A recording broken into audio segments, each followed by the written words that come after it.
본 방송에서 제공하는 투자 정보는 투자 판단에 대한 조언입니다. 방송에서 제공하는 주식의 가치, 가격 상승 및 가격 하락에 대해서는 방송사에서 보장하지 않습니다.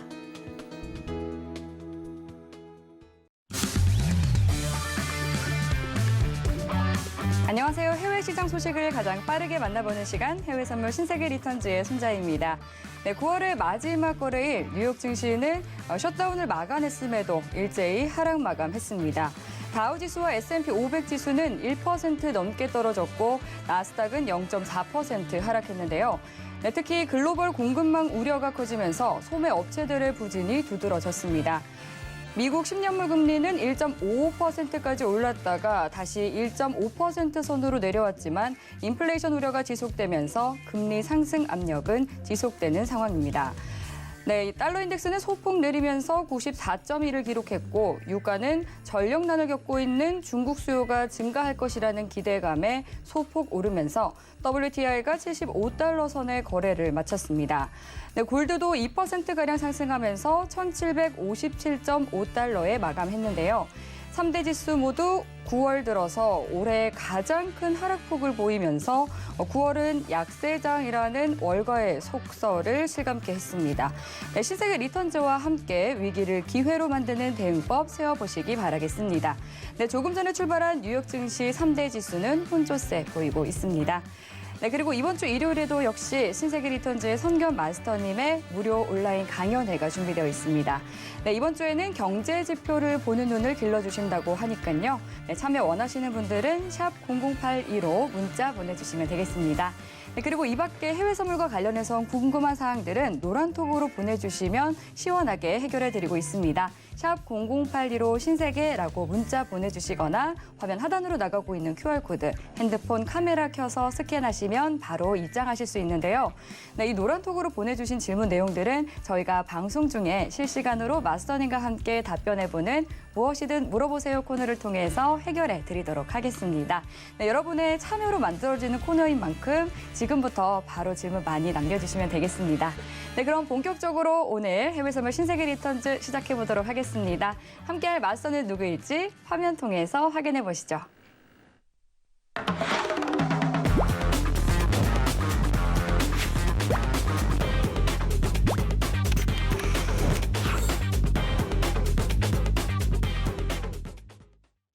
네, 오늘도 해왕 마스터님과 함께하겠습니다. 반갑습니다. 인사 한 말씀 해주시죠. 네, 안녕하세요. 해왕입니다. 오늘 또 이발도 하고 왔는데 어쩐지 깔끔해 보이시네요. 네. 이발한 만큼 좀 깔끔하게 좀 시장 전달을 드리도록 노력하겠습니다. 자, 전일 우리 신세계 보신 분들은 다들 아실 거예요. 그 셧다운에 대한 어떤 예상이 그만큼 들어맞았죠. 셧다운에 대한 위기는 자연스럽게 좀 넘겼습니다. 다만 시장이 어떻게 보면은 왜 하락했냐에 대한 명분을 찾는다면은 뭐 의미 없는 사실 임시 방편안이다. 좀 이렇게 볼 수 있겠죠. 의미 없는 임시 방편안이다. 왜냐, 중요한 내용은 다 빠진 상태로 진행이 된 거니까. 그래서 당분간 힘들 가능성이 굉장히 증시가 높은데 이 부분 관련해 갖고 오늘 간략하게 설명드리고, 지금 달러 인덱스가 사실 오늘장은 하락을 좀 들어가고 있어요. 계속 치고 올라가다가 오늘 유로 물가 발표가 있었죠. 유로 물가 발표가. 그러면 어떻게 대응을 해야 되는지 유로 관련해서 설명하면서 달러 인덱스에 대한 교육을 잠시나마 좀 들어가도록 하겠습니다. 오늘 한 시간 재밌게 한번 해볼게요, 여러분들. 많은 채팅 그리고 많은 응원 부탁드립니다. 한 시간 동안 잘 부탁드리겠습니다. 네, 여러 이 대외적인 악재가 좀 복합적으로 얽혀있는 장세가 이어지고 있습니다. 미증시 약세, 또 오늘 아시아장도 전반적으로 출렁이는 모습을 보였었는데요. 네, 마스터님께서 말씀해 주신 것처럼 또 오늘 또 면밀히 시장 분석해 보도록 하겠습니다. 네, 지금 현지 시각 오후 10시 59분 지나가고 있는데요. 먼저 오늘의 이슈부터 체크해 보시죠. 나스닥은 정치적 불확실성과 인플레이션 우려가 지속되면서 하방 압력을 받고 있습니다. 골드는 10년물 국채금리 하락과 달러 소폭 약세에 반등하고 있습니다. 오일은 중국의 난방유 비축량 확대에 기대감이 높아지고 있습니다. 유로 FX는 미 정부가 셧다운 위기 탈출 안도감과 달러 인덱스 고점 피로감의 보합세를 보이고 있습니다.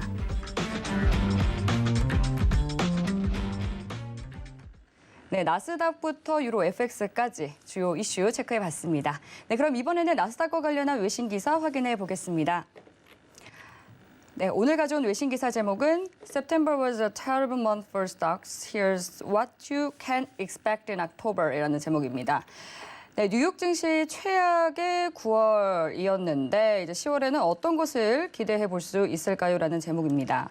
네, 내용을 살펴보면요. 최악의 9월을 보낸 미국 주식시장이 힘든 10월을 맞을 수도 있다라고 현지 시간 30일 마켓워치가 보도를 했습니다. 이달에 다우존스 지수는 4%, S&P 500 지수는 4.3%, 또 나스닥 지수는 4.9% 하락했는데요. 또 다우지수와 S&P 500의 경우는 2011년 이후 최악의 9월이 될 전망이라고 합니다. 네, 처음에는 이 중국의 부동산 기업인 헝다의 재정 문제가 시장을 흔들었었죠. 한편 이 미국 기업은 공급망 제약으로 인해서 이익 추정치가 하향 조정이 됐었지만 채권 수익률은 상승하면서 기술 기업의 가치 평가에 좀 타격을 준 모습을 보였습니다. 10월에 접어든다고 해서 주식이 좋아지는 것을 의미하지는 않는데요. 왜냐하면 10월은 일반적으로 미국 시장에서 가장 변동성이 큰 달로 꼽히기 때문입니다. 시작 시점으로 거슬러 올라가게 된다면 S&P 500 지수는 9월에 2% 이상 하락한 뒤에 10월에 평균 0.4% 하락을 했고 다우 지수는 9월에 같은 폭으로 하락을 한 뒤 10월에 1% 하락한 것으로 기록이 되고 있는데요. 하지만 나스닥은 10월에 평균 1.7%의 상승을 보여주기도 했다고 합니다. 네, 좋은 소식은 10월에 주식이 상승할 가능성이 앞선 통계가 시사하는 것만큼 작지만은 않다라는 것인데요.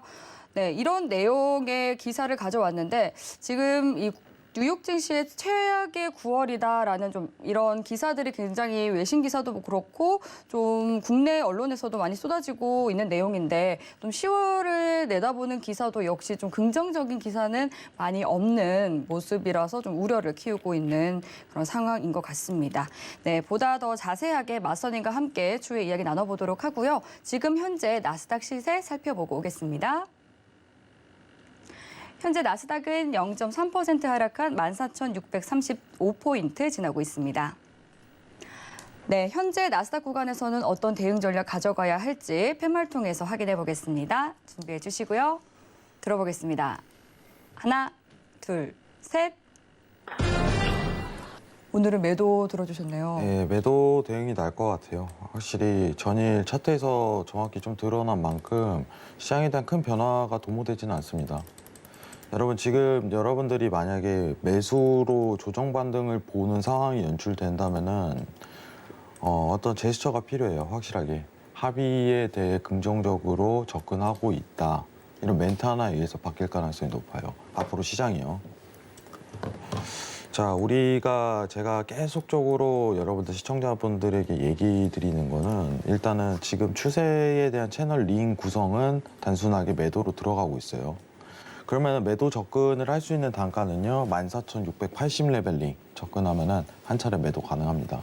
14,680 레벨링 이 구간에서 보세요. 자, 손절 범위는 14,730 레벨링 이렇게 볼 수 있어요. 네, 좀 진폭을 크게 보셔야 됩니다. 유동성이 크기 때문에. 당연 어떻게 보면은 이절은 저점 돌파예요. 저점 돌파 기준으로 접근하시는 걸 추천드려요. 자, 여러분들 전일 잠시만 화면 좀 내릴게요.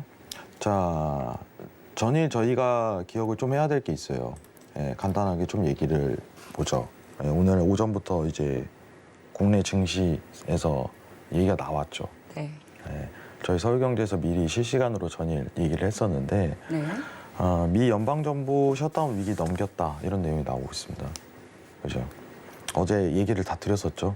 셧다운의 위기를 넘겼다, 고비를 넘겼다. 단데 증시는 왜 하락하냐? 내용이 하나도 없어서입니다. 지금 셧다운에 들어간다면은 이제 부채 한도에 대한 부분을 당연스럽게 어떻게 보면은 기간이 도래할 만큼 의회 업무 정지가 들어가는 상황이었고, 업무 정지가 들어가 버리면 당연히 디폴트가 떨어질 가능성이 높기 때문에 공화당에서 긴급한 자금만 받고 어떻게 보면 합의점을 이룬 거죠. 긴급 자금만. 그게 12월 초입니다. 12월 초. 그럼 12월 초까지에 대한 예산안만 합의를 본 겁니다. 현 상황이.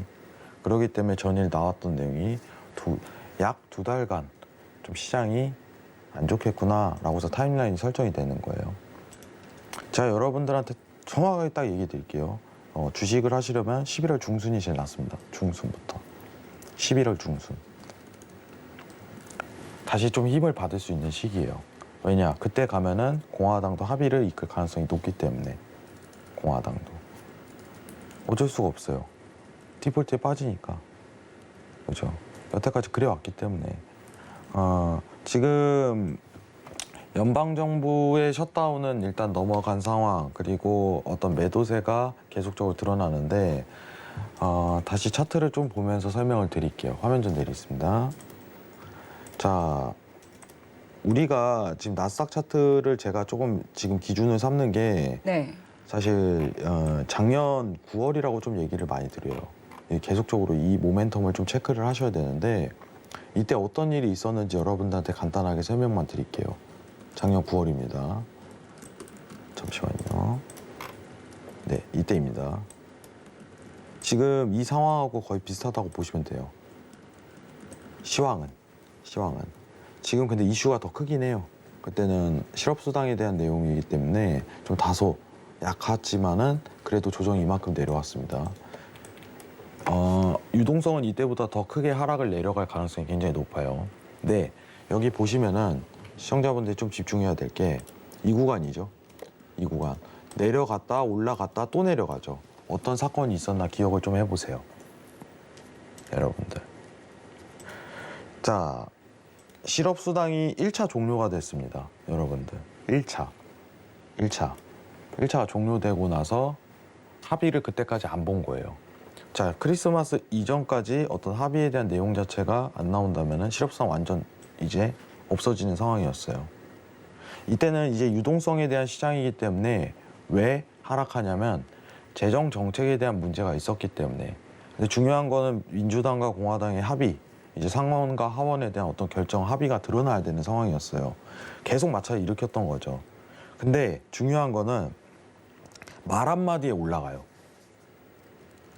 지금 시장은 무슨 시장이냐라고서 얘기를 드린다면은 공화당 대표와 민주당 대표에 대한 어떤 입에 포커싱을 맞춰야 되는 단계입니다. 앞으로.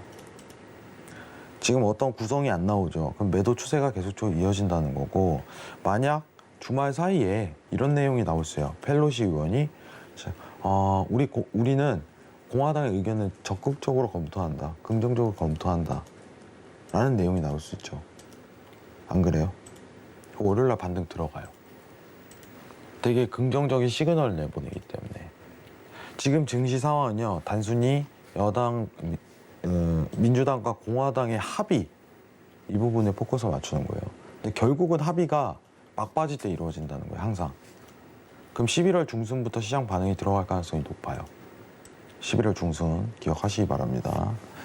자, 그리고 지금 당장 부딪힐 수 있는 시장에 대한 범주는요, 여러분들 14,000 초반까지는 하락세를 기본적으로 쉽게 들어갈 가능성이 높습니다. 지금 차트 한번 보면서 얘기 드릴게요. 이 구간이에요. 자, 보이시죠? 제가 여러분들 우리 신세계 오래 시청하시는 분들을 계속적으로 보시면 이거 너무 많이 보셨죠? 이 차트. 이 나스닥 차트입니다. 여러분들. 너무 많이 봤죠? 제가 이 구간 때 그렇게 얘기를 드렸었죠. 이거 고점 레벨링이다. 위험 구간이다. 그죠? 제가 여기서 어떤 얘기를 했냐면 기억나는 게, 앵커님 혹시 기억나시나요? 제가 더 이상 이제 신고점 돌파를 말을 못 하겠다고. 네, 말씀하셨죠. 제가 1년 이상의 시간 동안 이거는 계속적으로 신고점이 갱신할 수밖에 없는 정치 여건입니다. 시장 여건입니다. 근데 이제 15,500레벨링 들어와서 제가 더 이상 신고점이라는 얘기를 못 하겠어요 라고 했어요. 왜냐? 일단 기술적 분석으로 단순히 상단에 있는 저항력이 너무 세게 버티는 상황에서 4분기에 나오는 이제 이런 인프라 정책 있죠, 여러분들. 예고가 됐었어요, 이미 9월 말에 1차 합의를 진행을 해야 된다는 걸. 그죠? 예고가 이미 한두 달 전부터 된 상황이에요. 그럼 4분기, 지금부터 시장이 안 좋아질 가능성이 굉장히 높다. 이렇게 판단했던 거예요. 근데 지금 결과적으로 드러난 겁니다. 어쩔 수 없이. 그죠? 여러분들. 오늘 사실 저희 노란톡방에 좋은 내용을 굉장히 많이 담아주셨어요. 시청자분들께서. 뭐 사실 굉장히 많이 도움이 된다. 좀 보는 눈이 넓어졌다. 이런 얘기를 했는데. 네, 눈이 앞으로 번쩍 뜨였다고 하시더라고요. 진짜 눈이 뜰 수밖에 없어요. 네. 왜냐하면 정말 미증시가 무너지니까 국내 증시 타격이 심한 걸 눈에 띄기 때문에. 그렇죠. 그렇죠. 근데 이 부분에 대해서 제가 의회에 대한 문제가 오히려 증시를 불안 요소를 야기시킬 가능성이 높지, 어떻게 보면 페드에 대한 집단은 이 증시의 영향력은 미비하다고 판단했던 게 상황이 들어맞는 거예요. 그렇죠. 그럼 앞으로는 여러분들이 뭐에 집중해야겠어요? 증시에 눈이 트려면? 예를 들어 봅시다. 막 삼성 S전자죠. 네, S전자 반도체 산업이 뭐 갑작스럽게 뭐 개발을 들어갔다 뭐 이렇게 얘기 들어와요. 코스피 오를까요? 저는 안 오른다 봅니다. 네, 요즘에는 별로 반응이 없더라고요. 네, 없습니다. 이게 현실이에요. 여러분들. 시장에 눈을 뜨셔야 돼요. 지금 미증시에서 제일 집중할 거는 단순합니다. 미국 공화당, 민주당 합의입니다. 의회에 대한 문제예요. 의회에 대한 문제. 이게 왜 영향을 끼칠까? 왜 영향을 끼칠까? 시장이 불안 요소거든요. 디폴트라는 건 불안 요소에 해당되고, 인프라 합의라는 건 국채의 금리 변동을 일으키는 요소기 때문에, 그죠? 굉장히 중요한 내용이에요. 여기에 집중을 하셔야 돼요. 그죠? 뭐 여러분들 제가 재밌는 얘기 하나만 할게요. 이제 각종 언론 보고 여러분들 체크하는 게, 종가 때 확인하는 게, 오늘 외국인이 얼마만큼 매도했습니다. 이런 얘기 들어보셨죠? 다들 나 알지 이럴 거예요. 오늘 개인들이 얼마를 샀고 외국인이 얼마를 했습니까? 여러분 솔직하게 얘기 드리겠습니다. 그거 분석 됩니까? 그걸 가지고 어떤 분석을 하세요? 스스로에게 한번 질문을 해보세요. 그건 분석이 안 되는 내용이에요. 결과값에 대한 보고일 뿐이지. 그죠? 외국인 수급이 언제 빠질지 언제 드러날지 그거는 미증시에 걸려있다는 거예요. 안 그래요? 우린 선제적으로 눈이 떠져야 됩니다. 2주, 3주 전에부터 의회에 대한 부분이 이슈가 발생했다는 건 이 선전포고 이제 가능성을 내비춘 상황이에요, 충분히. 근데 이제 와갖고 발 동동 구리면서 더 떨어지면 어떡해요? 이게 좀 늦은 거죠, 상황이. 코스피는 앞으로 못 올라갑니다. 여러분들. 굉장히 안타까운 얘기죠. 네. 코스피 차트 한 번만 보면서 얘기 드릴게요. 시장의 다수의 참여자들이 사실 코스피가 다시 반등할 것이다 라고 얘기를 하는데, 네. 반등은 하겠죠, 여러분들. 언제까지 떨어지겠습니까? 반등은 하겠죠. 그죠? 하지만 큰 상승장은 나오지 않을 것이다라고 보시는 네. 거죠. 여러분들. 이게 정확한 표현이에요. 앵커님께서 말. 이런 뷰는 안 나옵니다, 앞으로. 실망하지 마세요. 그죠? 눈을 뜨시라는 거예요, 눈을. 유동성이 꺼지는 시기는 어쩔 수 없이 직면하게 돼 있습니다. 시장이 이제 랠리성으로 들어가요, 랠리성으로. 그러면은 여러분들이 대응해야 되는 건 포트에 대한 비중 조정과, 오히려 오늘 인버스 관련 상품이 굉장히 질문이 많았어요.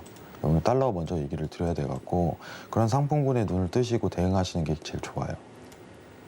금융도 해지가 가능해요. 해지가. 내가 산업군에 대해서 시장이 위험하다. 근데 내 종목군에 대해서는 섹터별로는 좀 안전할 것 같아. 시장이 전체적으로 밀릴 뿐이지. 그런 분석을 할 줄 아셔야 돼요. 그러면은 비중에 대한, 금융 비중 있잖아요. 그 비중에 대한 부분은 인버스로 비중을 쏠게 하면은 내 이제 금융자산에 대해서 해지가 들어갈 수가 있어요. 이런 시장 전략이 필요해요, 여러분들한테. 항상 주식은 오르기만 하면은 얼마나 좋겠습니까? 하지만 그렇진 않아요, 여러분들. 안 그래요? 그렇지가 않아요. 기회가 있을 뿐이에요. 자, 우리가 기억을 해야 됩니다. 여러분들, 이번에 제가 재밌는 얘기를 하자면은 여러분들 돈 많이 벌고 싶으실 거예요. 어떻게 보면 주식에, 금융에 참여하시는 분들이 대다수 그런 생각을 가지고 뛰어들기 때문에 수익을 보기 위해서. 자, 이 차트 꼭 기억하세요. 제가 저번에도 얘기 드렸습니다. 이 차트 꼭 기억하세요.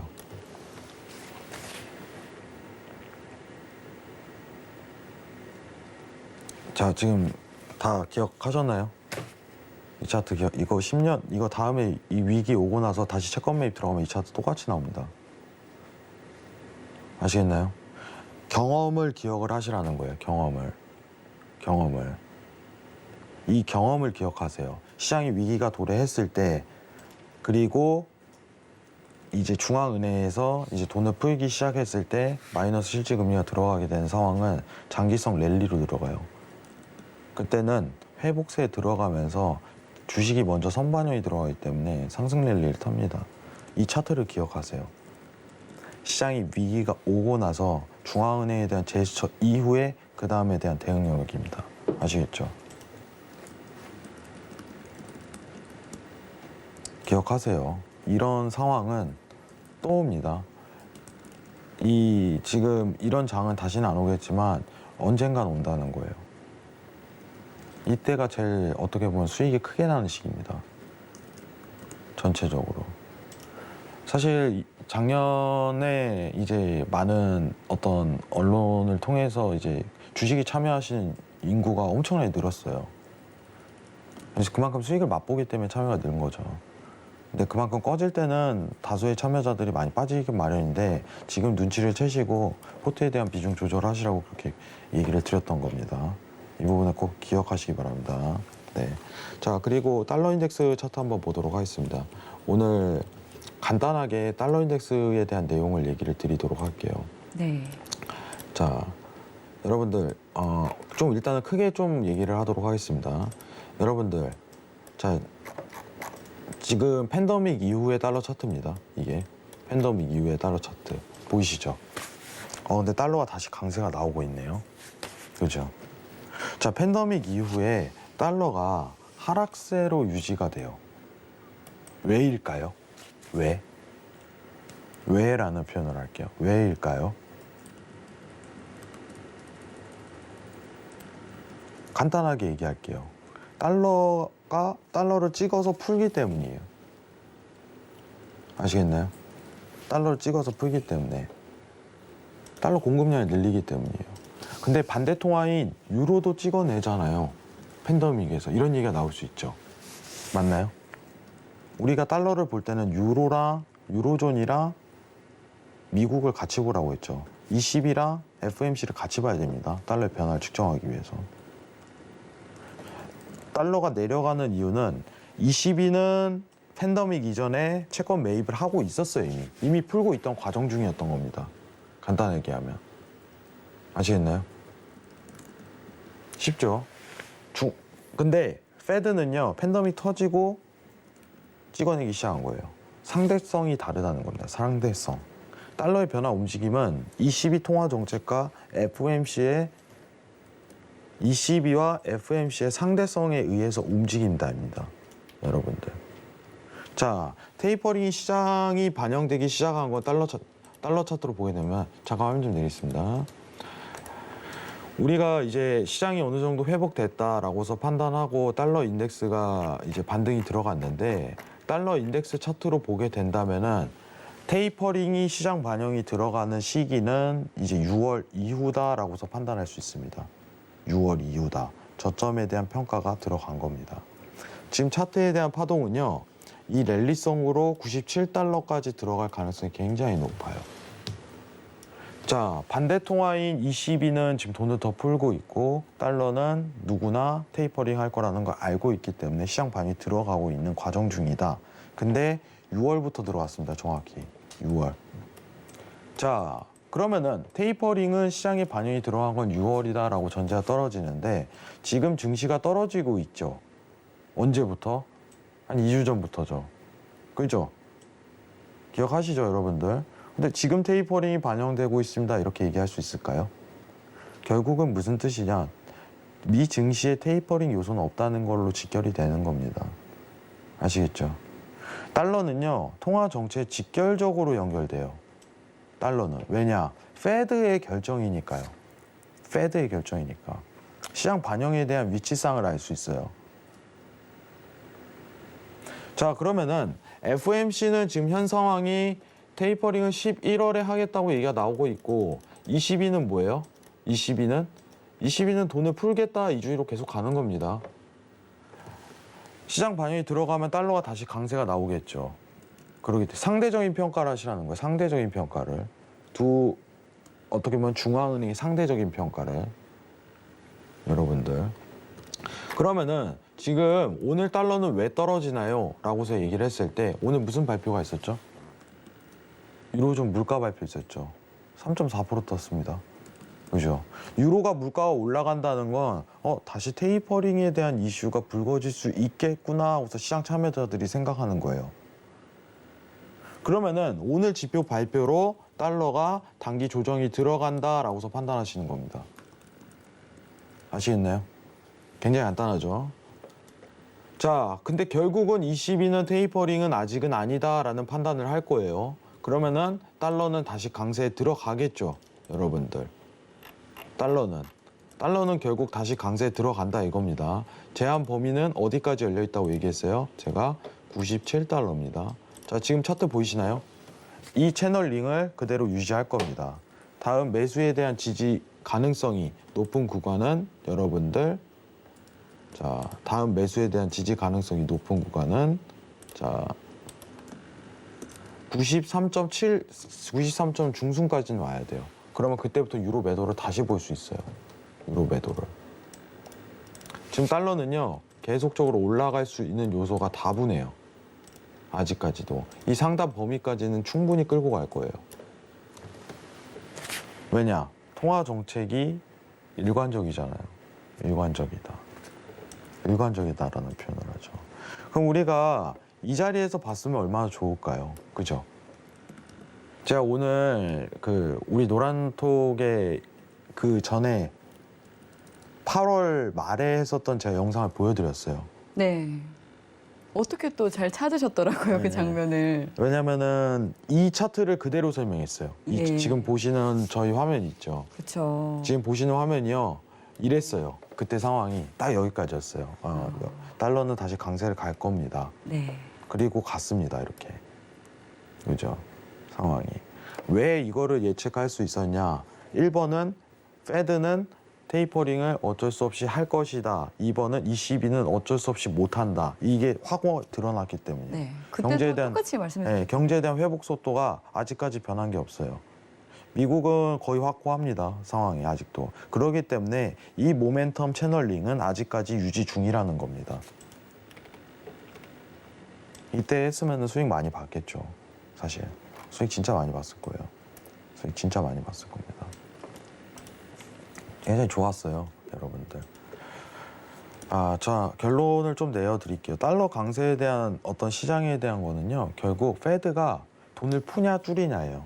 그죠? 근데 실질적으로 여러분들이 좀 인지하셔야 되는 건 뭐냐면은 FOMC가 지금 돈을 줄이고 있습니까? 재밌는 표현 할게요. 줄이고 있어요? 발표했나요, 테이퍼링? 아니요. 안 했습니다. 네. 11월에 한다고 지금 가능성이 엄청 큰 상황이다. 이거죠. 시장은 다 알고 있기 때문에 선반영이 들어가고 있는 과정 중인 거예요. 이게 공식 발표가 들어가면은요, 의미가 없어요. 여러분들, 지금 상황에서.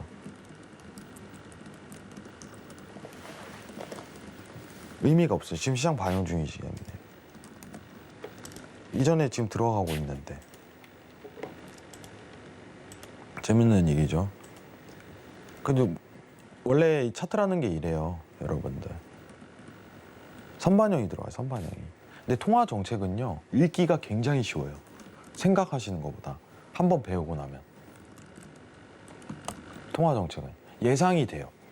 예상이. 지금 22가 또 물가가 올라가지고 또 야, 이거 시장 위험한데 테이퍼링 해야 되는 거 아니야? 이런 얘기가 또 올 거예요. 결국은 무슨 뜻이에요? 못한다 이거예요. 못한다. 물가 용인하겠다 이렇게 똑같이 하겠죠. 파월같이. 그러면은 조정만 오는 거예요, 조정만. 그리고 22는 또 완화를 좀 더 유지해야 될 것 같아. 아니야 아직은. 이럴 거예요. 그럼 또 달러 강세 가겠죠. 이걸 찾으셔야 돼요. 충분히 예상이 가는 시나리오예요. 근데 이번 의회라든가 사실 나스닥 관련해 갖고는 네. 갑작스러운 내용이 많잖아요. 그러니까요. 그렇죠? 요즘 계속 이슈가 좀 쏟아지고 있어서 근데 파월 의장도 좀 원래는 인플레이션이 뭐 일시적이다라고 좀 비둘기파적인 기조를 취하다가 계속 좀 매파적인 발언을 이어가고 있는 것 같은데 이런 흐름에 대해서는 어떻게 보세요? 사실 최근에 나왔던 파격적인 멘트가 물가를 좀 용인하겠다 이거였죠. 네. 물가를 용인하겠다. 물가 그리고 용인에 보다 더 지속될 수 있고 내년까지 이어질 수 있다라고 어제 말을 되게 어정쩡하게 하는 것 같아요. 그치, 진짜 그렇게 해야지 맞는 건데 그렇죠. 왜냐면은 말을 되게 어정쩡하게 해요. 이제 물가에 대한 부분을 얘기를 했는데 예. 잠시만요. 제가 보면서 좀 얘기를 드리도록 할게요. 네. 같이 파월 한번, 의장이 이제 얘기를 할 그 자리가 좀 최근에 많았었죠. 뭐 의회에 출석해서. 네, 네. 단어가 조금씩 변하고 있는데 파월이 네. 사실 이게 시장에 엄청 큰 변화를 일으키진 못해요. 이제는. 여러분들이 아셔야 되는 게 파월이 멘트를 던질 때는요. 중요할 때가 있고 그냥 막 던져도 중요하지 않을 타이밍이 있어요. 네. 근데 지금은요. 6월, 7월만큼 중요하진 않아요. 어떤 말을 하더라도. 왜냐면 그때는 예. 테이퍼링에 대한 이슈가 굉장히 커지던 시기였잖아요. 그죠? 네. 6, 7월에. 올해 6, 7월입니다. 근데 지금은요. 이미 시장이 다 알고 있는 상황이다 보니까 어떤 말을 뱉어도 그때보다 임팩트가 있진 않아요. 시장의 반영 여부가.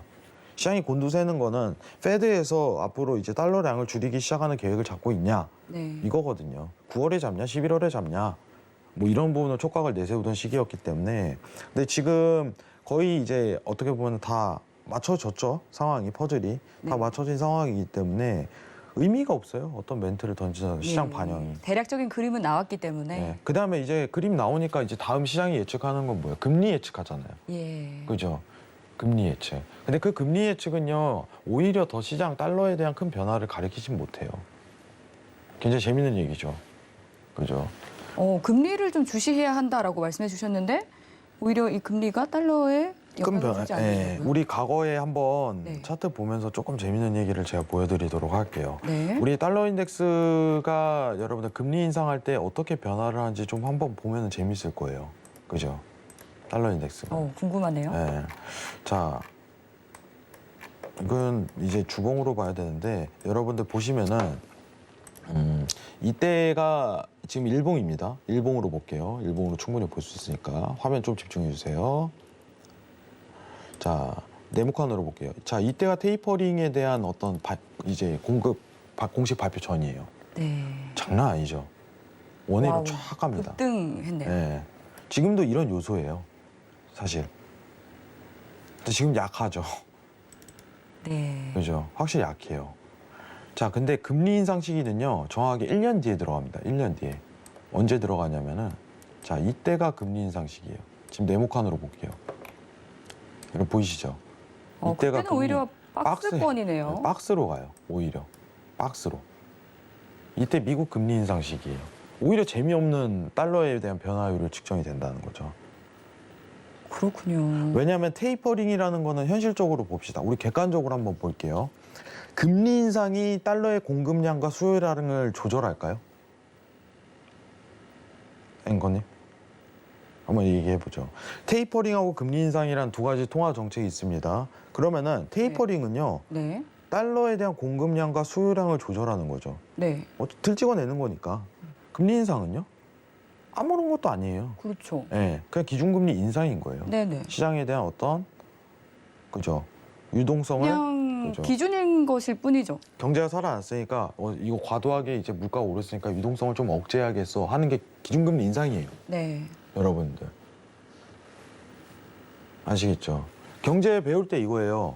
경제 원칙에서 기준금리를 인상한다, 제로금리 한다는 거는 시장에 돈이 더 필요해 할 때 제로금리라는 거고 금리 인상을 한다는 건 시장이 이제 돈이 너무 원활하게 잘 돌고 있으니까 좀 억제할 필요가 있어 할 때 금리 인상하는 거예요. 아시겠죠? 자, 그러면은 지금 우리가 봤던 네모칸은요. 기준금리 인상 시기 때는 달러에 대한 큰 변화를 도모하지 않는다라고서 판단하시는 게 제일 쉽습니다. 달러가 가장 큰 변화율을 도모하는 건 결국 테이퍼링 직전입니다. 직전이에요. 이게 시장의 차트를 촉각 세워요. 제가 달러에 대한 강세를 주장했던 건 과거 2014년도 어떻게 보면은 테이퍼링에 대한 이슈 때문이다 라고 봐도 과언이 아닙니다. 지금은 시장의 강도가 다소 약할 뿐이에요. 그에 대비해서. 그렇지만 이 달러에 대한 강세는 계속적으로 유지된답니다. 지금 상황은. 지금 시츄에이션 정확하게 매크로만 볼게요. 매크로만 본다면 이 왼쪽 네모칸과 오른쪽 네모칸은 동일한 선상인 거예요. 매크로만. 차트 다 집어치우고 시장 상황만 고려했을 때 이건 똑같은 상황이에요. 아시겠나요? 근데 오늘 다소 달러가 누린 거는 반대 통화인 유로가 물가가 치다 보니까 또 테이퍼링 얘기 나올 거 아니에요. 조정 들어가는 거예요, 단기로. 이해하시기 바랍니다. 왜 지금 달러가 치고 있나요? 결과입니다. 아시겠죠? 이상입니다. 네, 오늘도 시장 이해도를 높일 수 있는 말씀으로 저희의 두 눈이 더욱더 트인 것 같은데요. 항상 이 국내 시장은 미증시를 따라가는 경향이 있기 때문에 이 신세계 리턴즈를 본방사수하시고 또 마스터님 말씀 잘 기억하시면서 시장을 보는 이 날카로운 눈을 기르신다면 수익은 저절로 따라오게 되겠죠. 네, 저희는 이제 후에 분석하는 데 그치지 않고 미리 또 시장을 내다볼 수 있는 이런 선구안을 좀 기를 수 있도록 도와드리고 있기 때문에요. 그냥 저희와 함께 좀 마음 편안하게 신세계 리턴즈 봐주시면 되겠습니다. 네, 그럼 이어서 시청자 여러분들께서 보내주신 이 모든 궁금증들을 해결해보는 무엇이든 물어보세요 시간을 가져보도록 하겠습니다. 네, 먼저 참여 방법 화면 통해서 확인해 보시죠.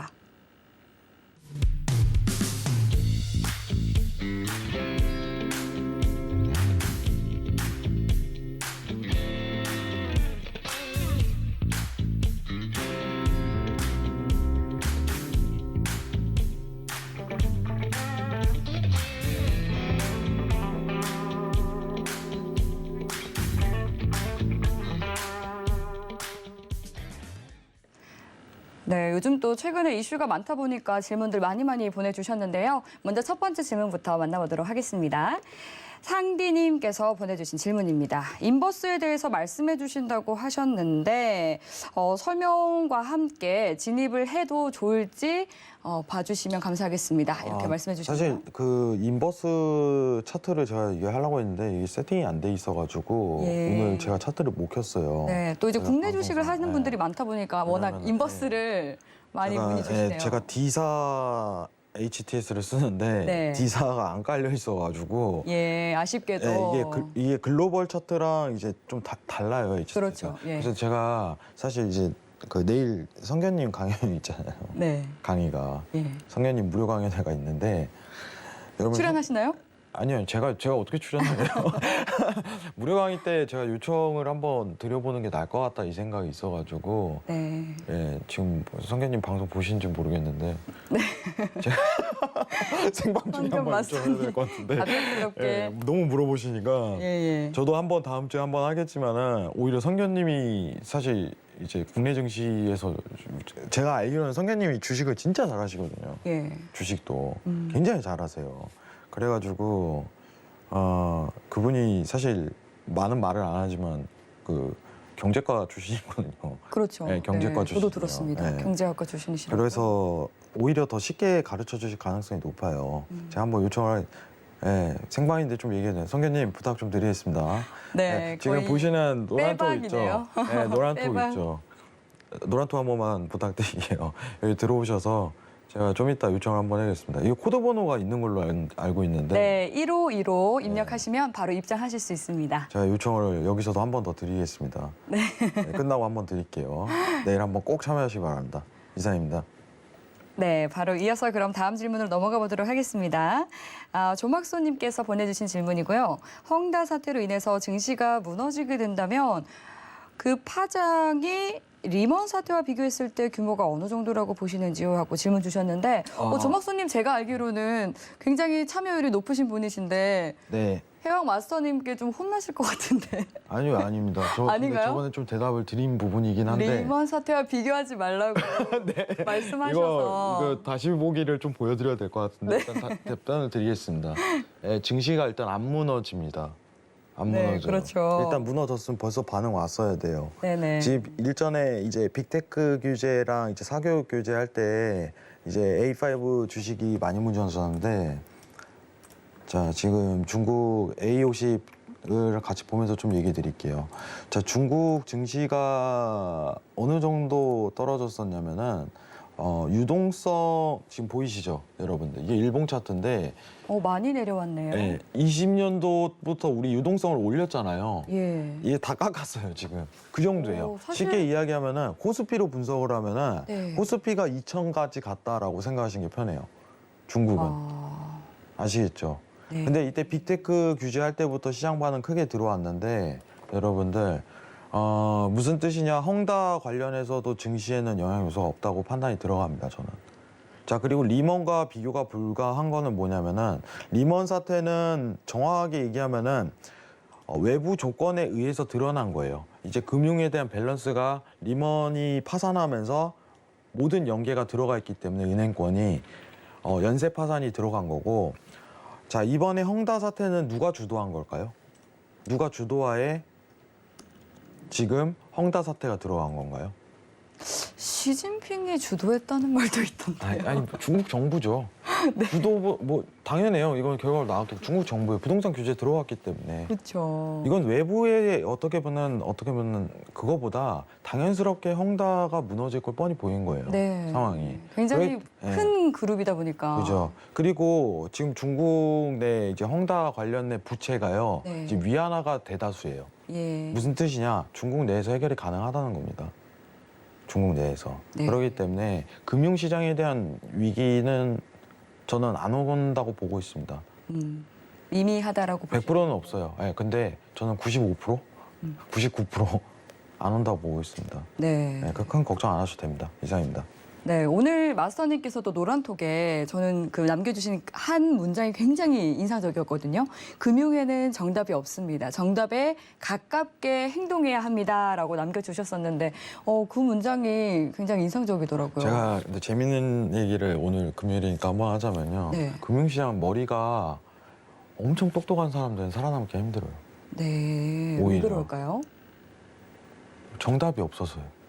그분들은 정답을 찾으려 하기 때문일까요? 그분은 항상 정답을 찾으려고 하는데 네. 정답이 없는 시장 내에서 예. 패닉이 많이 와요. 근데 오히려 시장 변화에 익숙한 사람들이 많이 살아남아요. 네. 그때마다 잘 지금 적응하시는 적응하고 이 지금 상황에서 어떻게 대응을 해야 되는구나라고서 판단하시는 분들이 네. 금융시장에서 오래 살아남더라고요. 성공 가능성도 높고. 그 시장의 패러다임이라고 좀 표현을 해요. 네. 여러분들 우리가 생각을 해보세요 한번. 저는요 10년 전에 그때 영상 통화가 활성화됐는데 그거 보고 깜짝 놀랐어요. 와 이런 시대가 도래를 했구나. 그렇죠. 근데 지금은 안 되는 게 없어요. 핸드폰 하나로. 여러분들 한번 우리 젊을 때나 나이 이제 20년 30년 그때 한번 봅시다. 이런 세상이 올 거라고 못 봤잖아요. 네, 그때는 이 문자 하나 보내는 것도 한참 기다렸어야 됐어요. 그죠? 그때 이제 이것도 한도도 있어갖고 문자 보내는 것도 이런 식으로. 여러 통 보내서 예. 잠시 하고 또 이어서 예, 근데 제가 이걸 왜 얘기하냐면은 네. 시장은 항상 변한다는 거예요. 근데 거기에 녹아들어야 돼요. 익숙해지고 앞으로가 뭐가 전개될 것인지 네. 어떤 상황인지. 근데 여기에 막혀 있으면 안 돼요. 금융은 특히나 그래요. 오히려 시장 변화에 익숙해져야 돼요. 계속적인 네. 변화에. 이번에 팬데믹 터진 것도 갑작스럽게 발생했지만은 그에 대한 대처 능력이 빠른 사람들은 어떻게 보면은 많은 수익을 봤단 말이죠. 예. 페드에 대한 어떤 집단이 어떤 행동을 하고 있는지, 그럼 제스처를 취한 다음에 어떤 내가 금융에 대한 어떤 투자를 할 것인지 그 가능성을 내부든 이해를 하고 실행에 옮긴다면 이 시장에서 충분히 살아남을 수 있다 이겁니다. 오늘 금요일인데 조금 멋진 말을 뱉어보았습니다. 그러니까요. 네. 또 금요일답게 특별히 또 명언을 남겨주셨는데요.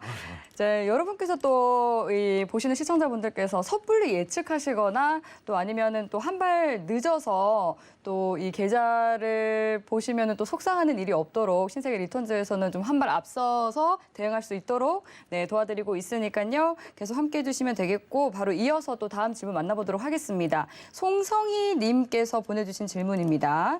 네, 처음 보내주시는 질문 같네요.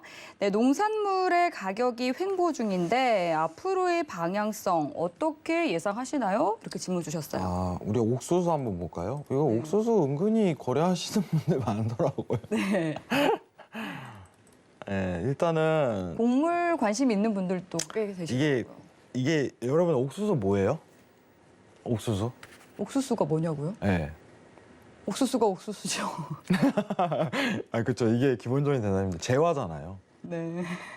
네. 아, 제가 좀 고급스럽게 대답을 고급스럽게 드렸어야 담았어야 했는데. 되는데 네, 제가 끝나고 교육 좀 하도록 하겠습니다. 아니, 시작에 녹아들어야 한다고 해서 네, 좀 재화잖아요. 심플하게 생각했죠. 네, 옥수수가 네. 뭐예요? 이러면은 여기서 신세계에선 그렇게 얘기하면 안 되죠. 네. 재화라고 해야죠. 네, 재화 옥수수, 상품이잖아요. 곡물입니다. 그죠? 예. 저희가 이게 왜 얘기하냐면 이게 곧 물가예요. 물가잖아요. 우리 네. 맨날 물가 얘기하잖아요. 예. 그죠? 자, 여러분 이 차트 한번 보는데 옥수수 차트 한번 볼게요. 네. 그죠? 자, 쿠퍼 차트 볼게요. 비슷한가요? 제가 뭐 굴이랑 옥수수랑 차트가 비슷하네요. 다시 한번 볼게요. 옥수수입니다. 굴입니다. 네. 왜 물가가 똑같이 상승하면서 갈까요? 많이 올랐네요. 물가의 영향을 지금 받고 있다는 거예요. 예. 모든 재화는. 비철금속, 옥수수, 모든 재화는. 이해하시겠나요, 송성희님? 모든 재화는 지금 물가의 영향을 받습니다. 그럼 물가가 앞으로 하락할지 추가적으로 상승률을 기록할지에 의해서 결정된다는 거예요. 근데 옥수수는 좀 변수가 있어요. 그죠? 옥수수는 뭐 날씨에 대한 변수가 좀 발생을 합니다. 네. 이 부분은 고려를 해야 돼요. 아시겠죠? 수액사랑님께서 밥상머리 물가라고. 네, 밥상머리 물가. 몸소 느껴지는 물가잖아요. 네, 이거는 중요하죠. 저희가 체감을 하잖아요. 예. 네. 여기서 시금치 가격도 너무 많이 올랐고요. 네, 저희가 이제 시장 볼 때 고깃값도 이제 오르고 막 다 오르잖아요. 여러분. 요새는 몇 개 조금 안 닮았는데 10만 원 금방 나오더라고요. 많이 드시는 거 아니에요? 네. 그런가 봅니다. 네, 다음 질문 가보도록 하겠습니다. 네. 네, 저희 벌써 이렇게 보다 보니까 시간이 또 금방 흘러가가지고요. 네. 저희 마지막으로 그 마치기에 앞서서 한 말씀 듣고 마치겠습니다. 네, 마지막으로 한마디 정확하게 하도록 하겠습니다. 성견님 내일 강의 잘 부탁드립니다.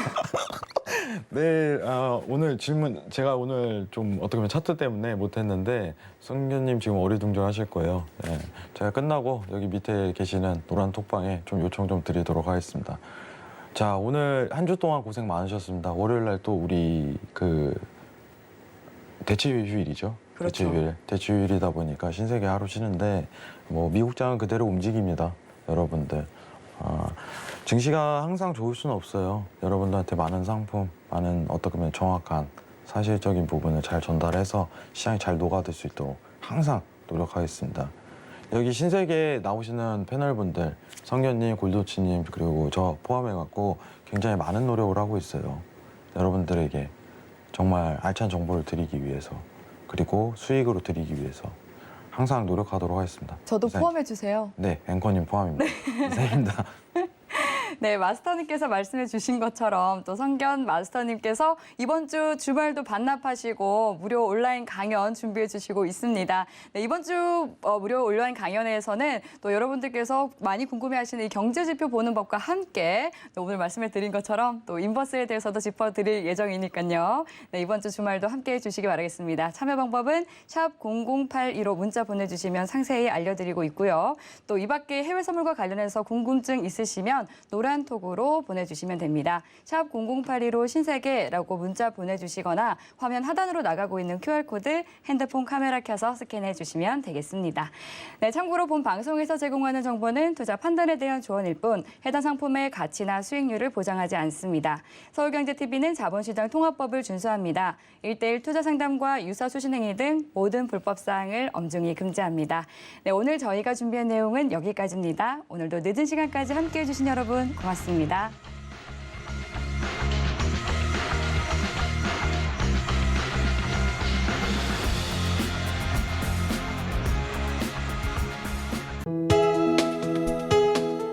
본 방송에서 제공하는 투자 정보는 투자 판단에 대한 조언입니다.